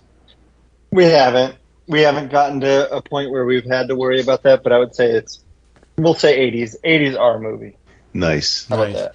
Well, there's a scene I'm hoping to see where the first time Roger relieves himself, like, he's going to be very happy with his current situation, I think. Oh, that is good. That's going in. I'll type Kenny in. Right. Well, you're in the body of a Superman, and you were this fat schlub, and now you're right. I can see my own dog. Yeah. Listen, there's magnificent. There's no guarantee that Cirrus doesn't have a micropene. You don't know. Come on. Yeah. No, he doesn't. Look at that. He's got a package. It's massive. Fair enough.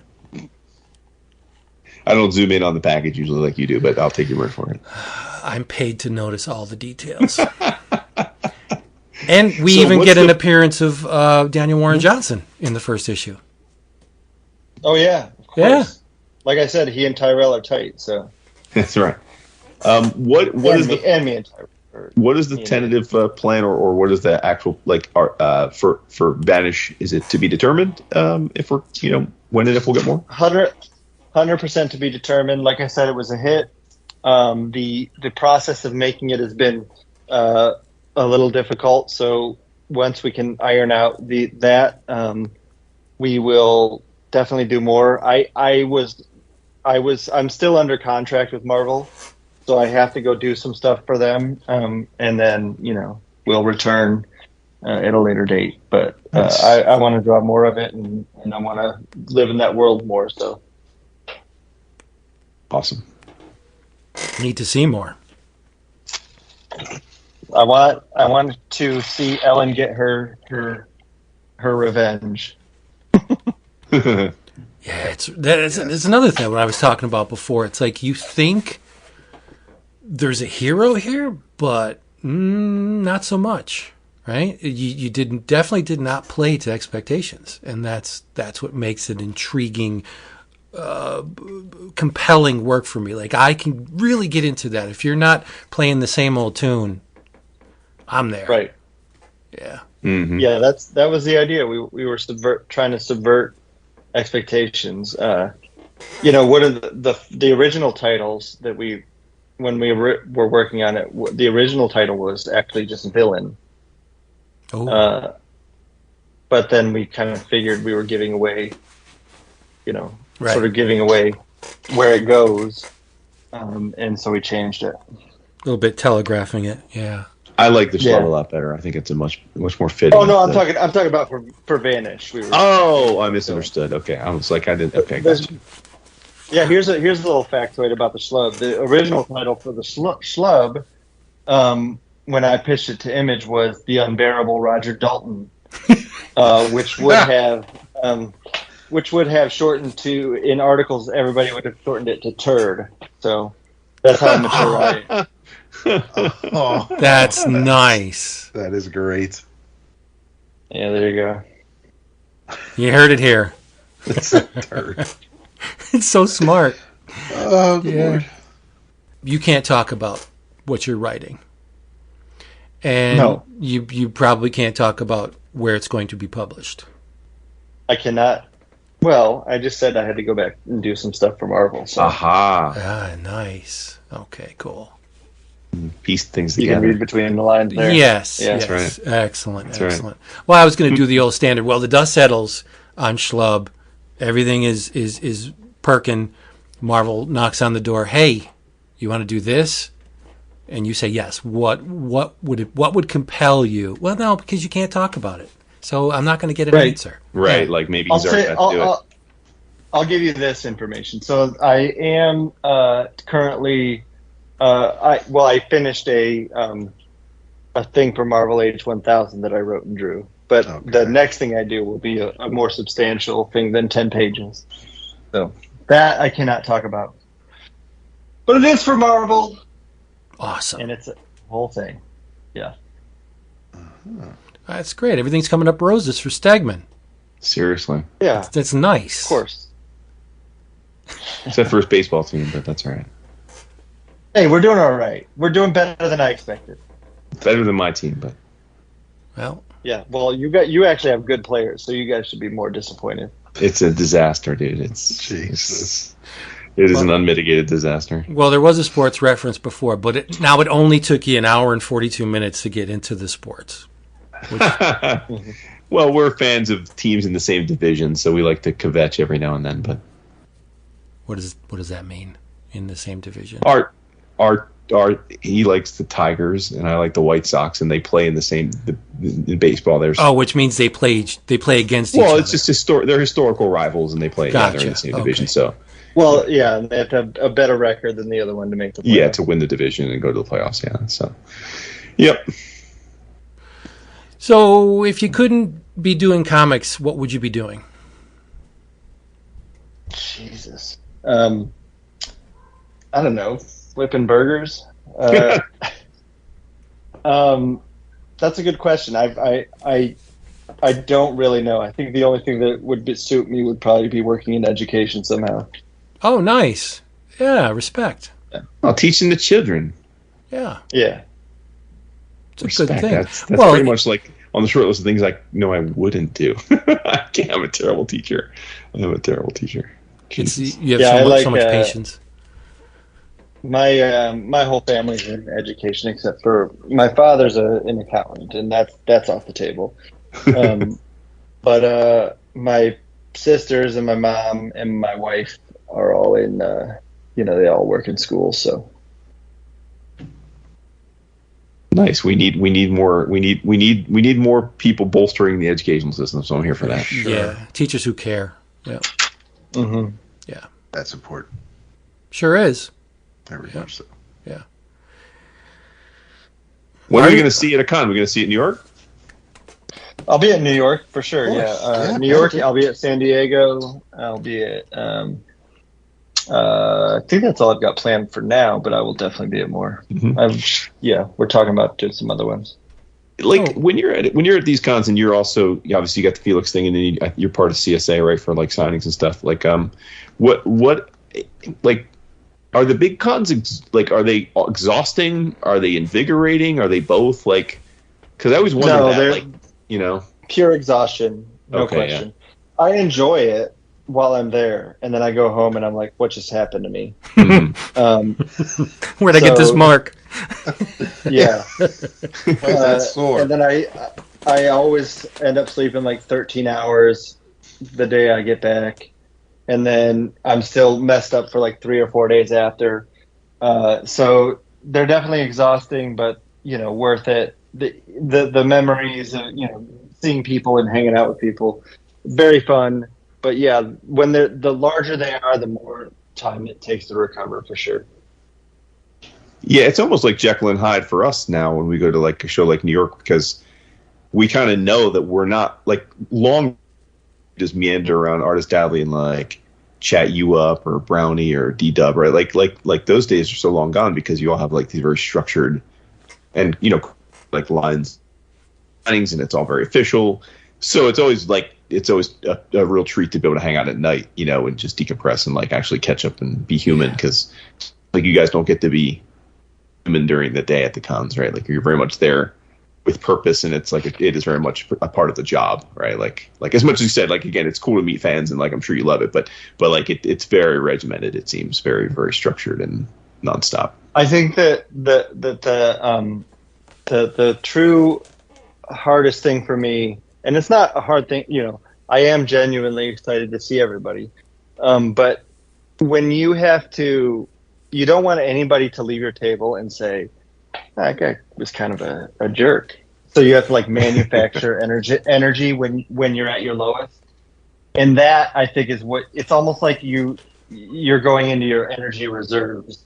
And that's what really exhausts you, is you're pulling on the very last bits of energy that you have. And that's why, you go home and you're just like, oh my God, I have to replenish those reserves plus gain, energy for the day beyond that. And so, yeah, right. That's really all it is. Yeah. Now you know how Dap and I feel when we're at the shows. We have to be the front men for this thing because Jason just wants nothing to do with it. That. I think we've just gone into bizarre world. I was going to say, but I have to be honest with you.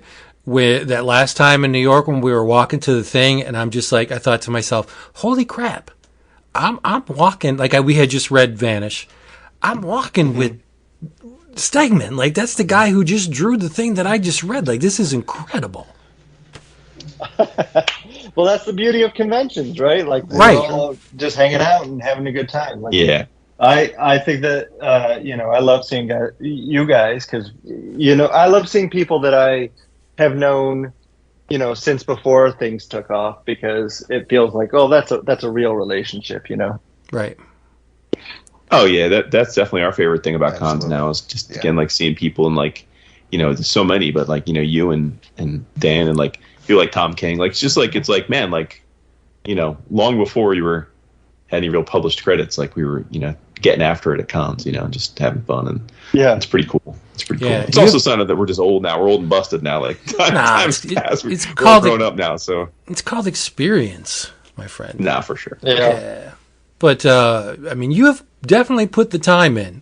You did not become an overnight sensation, and it has been awesome to be on this side of the creative equation, just as a witness to everything that you've accomplished in your career. Like it's just, and you're one of a small group who has really persevered, like through just plain diligence, like Scotty, Daniel Warren Johnson, like you guys have Norton. put in the time and energy into this thing, and it has paid off. Not only, monetarily, but you look at your work, like you put the Hercules or the She-Hulk stuff next to stuff that you've done like within the past 8 to 10 months, and it's like, yeah, you could tell roughly that the same hand is behind it, but man, have you accomplished things with your art. Yeah, that's what I was talking about before with the just wanting to improve on everything that I do, and the next thing has to be better than the previous thing, or else you feel like you're kind of like treading water. And like I said, I love to draw, so really to me it's just a matter of I don't think that I would love it as much if I wasn't doing a better drawing this time than I was the last time, Mm-hmm. Right. I get the feeling that even if there wasn't the economic aspect to it, that you'd still be doing it anyway.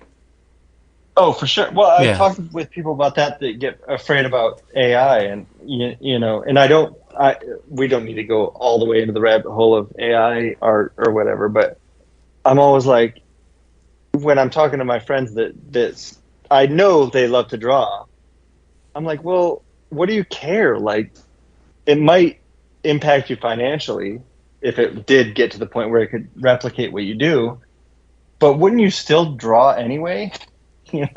Right. It doesn't take away from the fact that you just enjoy doing this thing. So, it's really not something to be afraid of.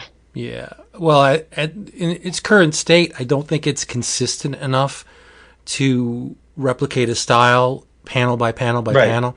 But I fear for the very limited number of artists that are employed doing paperback covers, book covers, like AI could put those guys out of work because you only need one image. Yeah, I was just going to say, I think not to go on the right, but I think you're exactly right, Vince. Like for creatives, who are basically doing like still images, I think that's a more near-term risk. Oh yeah. Especially in like the advertising side and things like that. But yeah, for storytellers, man, cartoonists and animators and comic illustrators, like I just don't. Yeah, I'm much more optimistic about that career path lasting for a long time. Exactly. Well, I've drawn a line. Anybody on my socials that posts AI or talks about AI in the positive way, they're gone. I unfollow them. I don't want any of that stuff in any of my feeds. I don't want to see it. Yes, it exists, but no, I ain't having it. But you knew I was going to say that, right? Yeah. Yeah, I think it's an evil, and we got to get rid of it. It's the inaccurate. What was that? I was just say, I said, do you think we will? Because the answer is absolutely not. No, because there's too many people that can profit from it. Sure. Yeah, you put a couple keywords in, press a button, you got a book cover. I mean, what publisher isn't going to embrace that? Sure. Right. Yeah. But again, like Jason said, I'm old and change is bad. So, but you don't have the human imperfections in it, right? You don't have them, and it's the mistakes that light my world on fire, right? So, right. Speaking of that, I mean, I guess I've always assumed that you don't ever work digitally, right? Because of your art's out there. But do you do some digital stuff these days at all? Have you dabbled with it? Oh yeah, for sure. I did some Inhuman stuff fully digitally. Oh, okay. I do my layouts digitally. Mm-hmm. But I print it out and then I pencil on the board. Yeah. Because that's what I prefer. There's still like a disconnect that I still think that traditional art looks better on the printed page than. Agreed. Yeah. Well, no, I shouldn't say that. I think that there is that the problem with digital right now is that we're in a weird in between where And it's not everybody, because they're, Dan Moore is digital, Jorge Jimenez is digital. These guys put out some of the best work in the business. But that there's a gap between, it's like, I don't want to see any more of people doing stuff that looks traditional digitally. I want to see people that do digital stuff that, sort of changes the game. And like I said, I think that Jorge especially really embraces it and does some really cool digital stuff that, is the future. But I think that a lot of people are looking to the past, but using digital tools that are different from the old tools, and it kind of ends up looking wrong to me. Mm-hmm. Yeah. It is the real trick to marry both worlds. If you can find a way to inject the physical into the digital, then that's the trick. But so far I haven't. Every month when I find out people are working digital, because it's like you listed too, but there's a lot, right? I mean, like Pepe Larraz is digital. I mean, there's a lot of like. Oh, he's a great one too. Yeah, he's and it's just like what you're like. Ugh, I'm like, come on, bro. Yeah, Pepe's great. Yeah, can a brother eat over here? I'm trying to eat. You just have to own. You just want to own. That's what your thing is. You need to own. You need to consume. Oh God, you make it sound like I'm Galactus. Have you looked at your Nice hat. How many drawers you got? I got drawers. I mean, listen, I'm a patron. Ryan, tell them how important it is to be a patron of the arts, right? It's a good thing. Yeah, okay, Medici. Listen, people like Jason made the Schlub exist. Bam! See that? Giving me enough money. Can we get that pull quote? Can I have that? I'm gonna get a T-shirt. Yeah, but that has nothing to do with the work. Like to Jason Wood.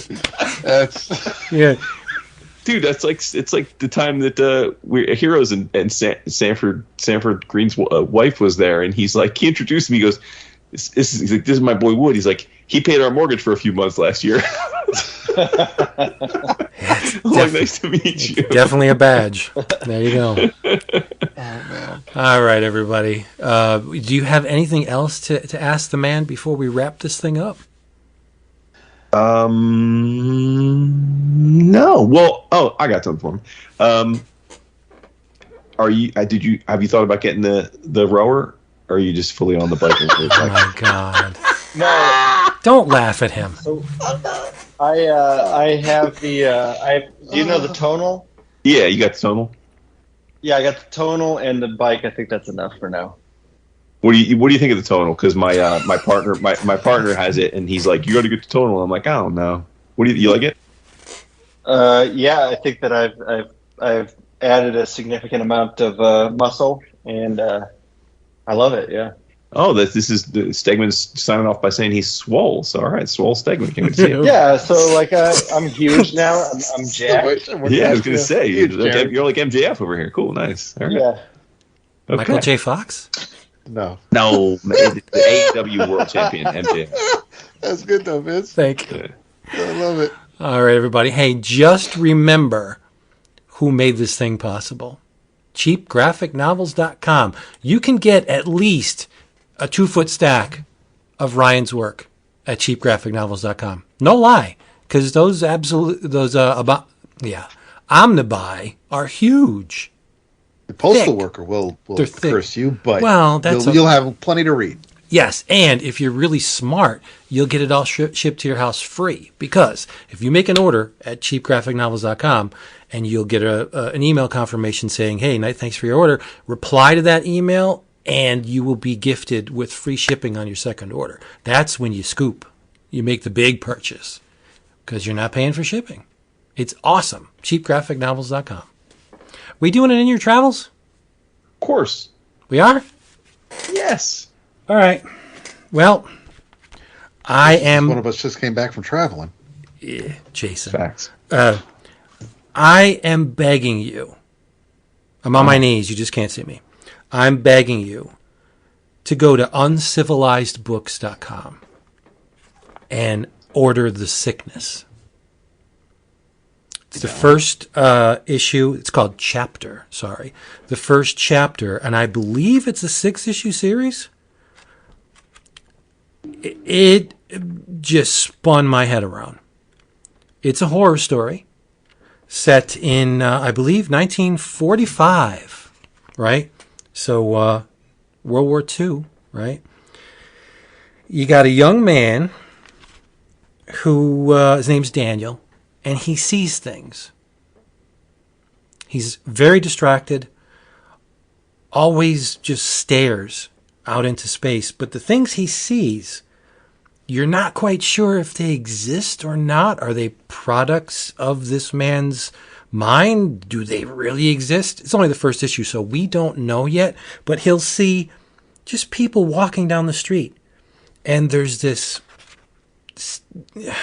It's kind of hard to explain. There's this discharge from the people that as they're proceeding down the street, their body seems to emit it, and it hangs in the air and starts to drip. Like, I don't know if it's water, if it's ectoplasm, if it's a glimpse into another dimension. Like, the jury's still out. We don't know.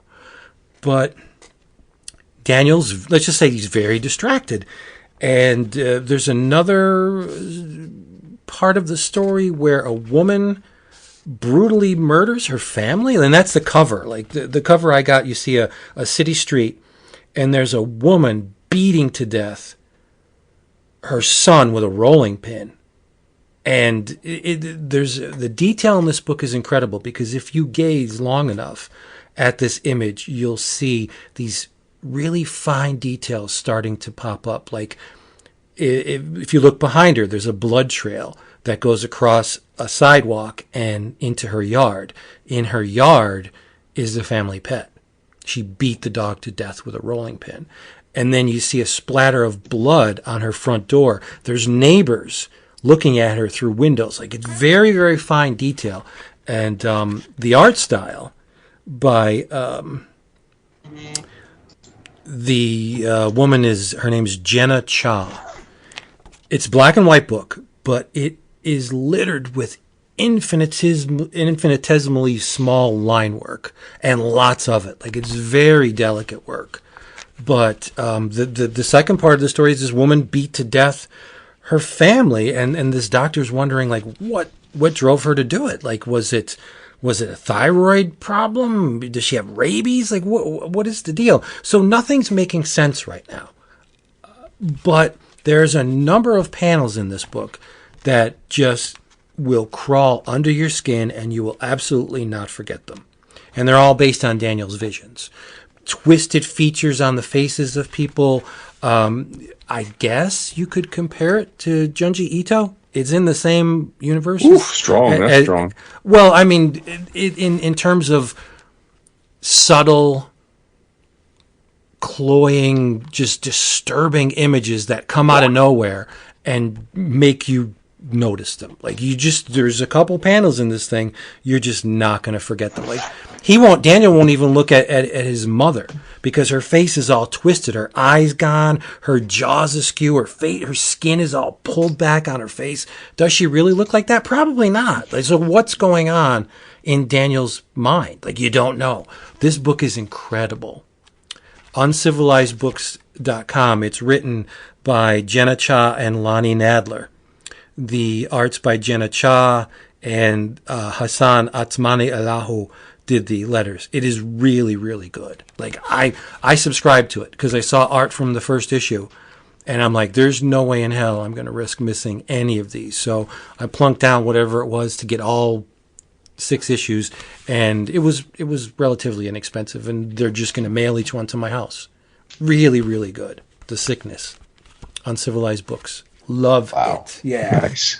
It's crazy. Hey, before we let Dap and I go, we got to let Mr. Stegman apart. He's got some place to be. So let's let the gentleman. Oh, my bad. Ian summoned. No, all good. No problem. Thanks so much, man, for coming aboard. It's long overdue. It's good to talk to you again. Yes. Yeah, for real. And I'll see you guys at New York? Is that? Yes, you will. Yes, sir. Yep. All right. Yes, cool. sir. We'll So everybody, make sure you order the Schlub FOC, and also I know that because I just made a video about it today. I know that The second volume of Vanish trade paperback is in this month's previews, so everybody make sure to check that out. Awesome. All right. Thank you, Have guys. a great night, sir. Thank you. All right, man. We'll All see you in right, a few too. months. Peace. All right, cool. Bye. I That feel sounds bad. I crazy, was guys. talking. Yeah, it is. It's extremely crazy. $38 for the subscription. Right. So it's the cover price is $6 on Okay. on each issue. So 6 times 6 is 36. Plus they're shipping each issue to your door. Not a bad price. Yeah, not bad. Yeah. Is it like a regular comic, 22 pages, or? I think it's more. Okay, good. Yeah, it looks like it's more than 22. $6 a lot. But yeah, no, but It's not a quick read at all. There is a lot of exposition, a lot of scene setting. I have complete faith in the creative team that not only are they going to succeed in this, but they also know what they're talking about. Like this, it feels like a dark version of this, whatever's going on, set in the Leave It to Beaver universe. Like it's America has just emerged from this horrible situation, and something's up with this Daniel kid. Like he just sees this liquidy. I really don't know how to explain it, and that's a good thing because comics are a visual medium. So get this book. See what's up, and they got me. There's one part where the police are sitting with the sister of the woman who just murdered her family, and she's sitting there listening to Judy Garland, and she's totally not connecting with what has just gone down. She's like, oh, doesn't Judy have like the best voice ever? And it's like, what the hell are you talking about? You're sitting in a room that's splashed with blood, and there's police and detectives, and you're talking about Judy Garland. Like, what the hell? That's the type of book this is. It's just, I don't want to call it Lynchian, but it's not a stretch to call it that. It's very much, Blue Velvet-ish at this point. Love it. I absolutely love it. nice. Yeah. Oh man. Well, in your travels, maybe something similar, but not quite the same. Series finale, all 10 issues done. Kyle Starks, Artie M. Topolin, Lee Lowridge. I Hate This Place. You can get the 2 volumes once if you trade weight, but this was. It was bittersweet because for me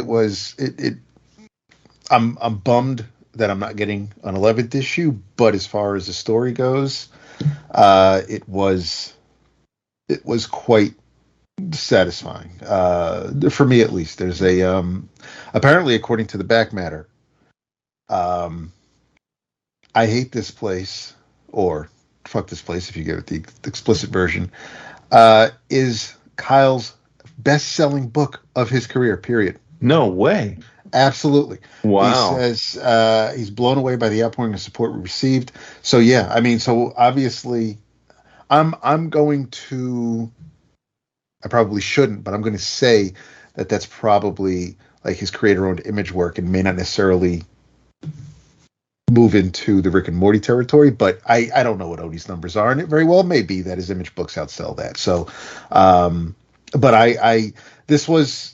he's written some fantastic work, obviously, Six Sidekicks, Trigger Keaton, and Assassination Nation, which was a lot of fun. But I think, like we were talking about the Magic Order and Miller recently, and how I think for most of us, if not all 3 of us, that may be our favorite Miller work. But for me, I Hate This Place is my favorite Starks work. And I mean, but that does not dismiss any of his other work. It's all been extremely entertaining, but something about this particular story just kind of resonated with me. Maybe it was because these 2 unlucky ladies were stuck in a house that they just couldn't get rid of, but they've just been, it's just been nuts. And I think, from start to finish, this is something I will I will not right away, but I see me revisiting this and rereading this soon. I thought the art was great.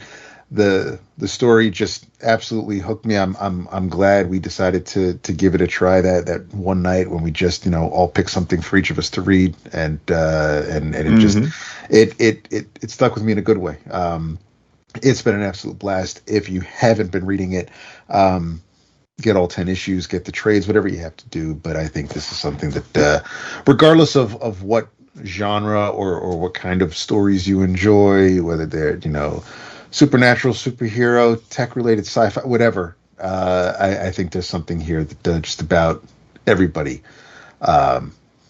will enjoy, as long as you don't take things too seriously and you enjoy your violence and gore slightly exaggerated. But yeah, in your travels, however you can, not just the 10th issue, but all 9 preceding it. I hate this place. Nice. Now, in my my 2-week journey through Italia, did you guys talk about the Dirty Basement at all? No. I just finished right. issue 2 today. Nice. All right. Well, my In Your Travels is a multi-pronged shout out to our boy Tony Esmond, because first of all, his podcast, which for those that you should know this already, but if you don't, the Awesome Comics Podcast, they published episode 419, and you're like, well, what's so special about episode 419? Well, it's their 8-year anniversary, and they give us a shout out in the episode as well. So much love to Tony and his crew. Keep up the great work. They're like funnier, more erudite British version of us. So give it a listen. And The Dirty Basement, which Vince just finished issue number 2 today. Shout out, that's in my Inner Travels. It is the latest and greatest Kickstarter by our friends at Tribute Press. And it is the first 2 issues of a comics anthology that they did, and it is wildly entertaining, as everything that they have done is. For those that don't know, that's Tony Esmond and Adam Falp, and probably best known for Atomic Hercules. So they go the anthology route this time, and they are joined by some other amazing people, not the least of which is friend and patron Cliff Cumber. But Sam Hickson's in there, Matt Greaves, Jake Machen. So I thought it was terrific. I thought it was exactly what I hoped it would be.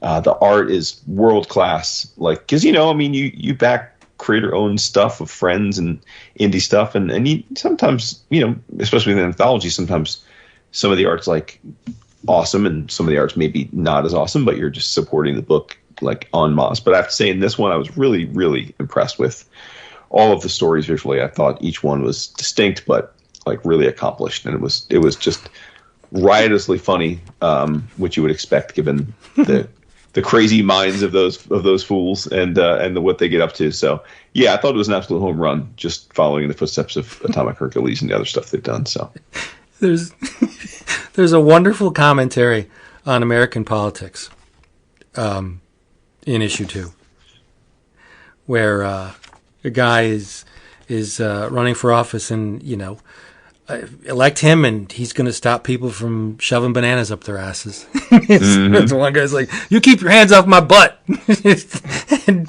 it goes there. We get to actually see this man jam a banana up his ass, and it's like, it's good stuff. Yep. And who knew Cumber could draw Steven Seagal so well? Wow, yeah, we know that. I mean, Cliff could draw anything well, but yeah. Facts. Yeah, big facts. Yeah. I wasn't entirely enamored with the Bob Dylan portrayal, but, you let these guys do what they got to do. So there you go. Yeah, really good issues. Yeah, I hope we get a Kickstarter for issues 3 and 4 soon enough. Hell yeah. Yeah. Awesome. All right, well. Oh, shit. I don't have anything queued up. Damn it. Jason, talk for a couple seconds. Oh my God. Well, I have to say, Italy was amazing.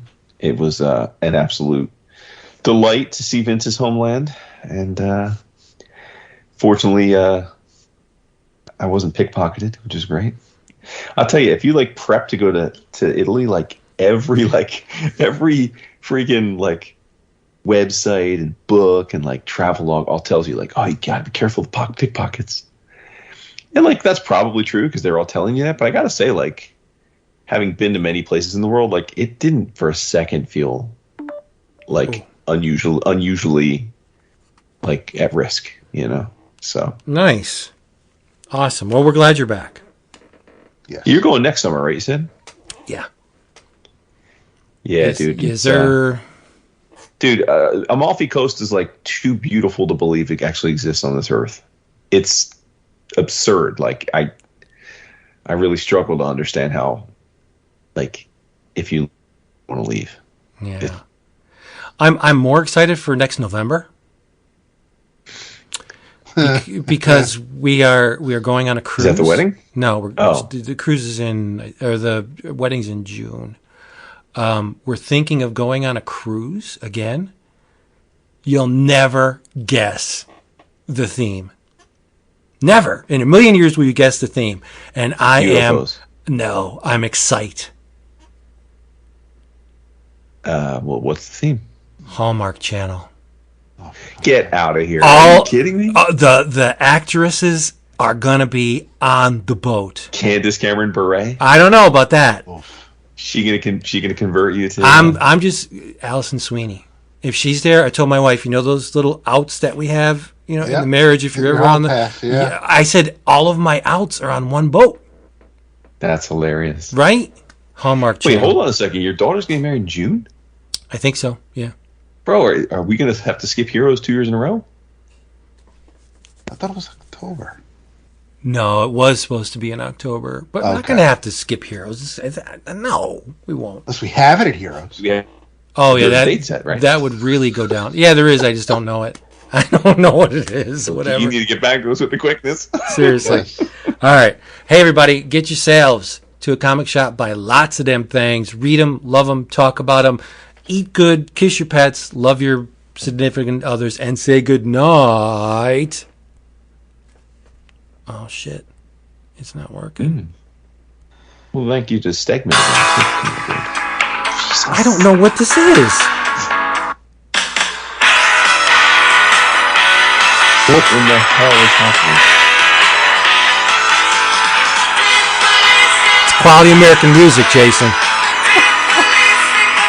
I just don't know how to shut it off. David. Oh, good Lord. Good night. You can tell he doesn't... Offensive. What do you mean it was... How was that offensive? Greatest American rock and roll band is not offensive. Nothing. Crickets. Oh my God. You don't have any love in your heart for Cheap Trick?